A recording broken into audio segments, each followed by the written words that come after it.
Hi అండి, అందరికీ బాగున్నారా? ఎలా ఉన్నారు? నేను బెల్లీ ఫ్యాట్ తగ్గడానికి చిన్న టిప్ అండి ఇది. నేను ఫ్లాసిడ్స్ తీసుకుంటున్నానండి బెల్లీ ఫ్యాట్ తగ్గడానికి. ఫ్లాసిడ్స్లో చాలా యూజెస్ ఉంటాయి. మనకు బెల్లీ ఫ్యాట్ తగ్గుతుంది, హెయిర్ ఫాల్ కూడా చాలా తగ్గుతుందండి. ఫ్లాసిడ్స్ మంచిగా రోస్ట్ అవ్వాలని 1 కప్ తీసుకున్నాను. రోస్ట్ అయ్యాక స్ప్లిట్టింగ్ అయ్యాక తీసేసి ఓమా ఒక చిన్న బౌల్ తీసుకున్నానండి, చిన్న కప్ తీసుకున్నాను. అవి కూడా మంచిగా రోస్ట్ అవ్వాలండి. అది అయిపోయాక సోంపు 1 టీ స్పూన్ తీసుకున్నానండి, అంతే. జీలకర్ర 1 టేబుల్ స్పూన్ డైజెషన్కి బాగుంటుంది. అన్ని యూజెస్ బాగుంటుందండి జీలకర్రతోటి. జీలకర్ర 1 టేబుల్ స్పూన్ తీసుకున్నాను. అవన్నీ రోస్ట్ అయ్యాక మనకి మిక్సీ పట్టేసుకోవడం అండి. మిక్సీ పట్టేసుకొని ఫైన్ పౌడర్ చేసుకోవాలి. దీంతో మనకు చాలా యూజెస్ ఉంటాయండి. హెయిర్ ఫాల్ తగ్గుతుంది, బెల్లీ ఫ్యాట్ తగ్గుతుంది.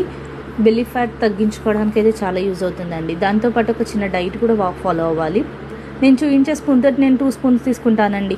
500 ml వాటర్లో 2 స్పూన్స్ తీసుకుంటాను ఆ స్పూన్ తోటి. మీరు 1 లీటర్ బాటిల్ తీసుకుంటే కనుక దాంతో 4 వేసుకోండి. మీరు యూజ్ చేసే బాటిల్ బట్టి తీసుకోండి. కొంచెం గోరువెచ్చటి వాటర్ అయితే చాలా బాగుంటుందండి. నేను గోరువెచ్చటి వాటర్ తీసుకుంటాను దానికి. అది చాలా యూస్ఫుల్ ఉంటుందండి. ఎర్లీ మార్నింగ్ తీసుకుంటే రిజల్ట్ చాలా బాగుంటుంది. నేను యూస్ చేస్తున్నాను, అందుకే చెప్తున్నాను. Bye bye.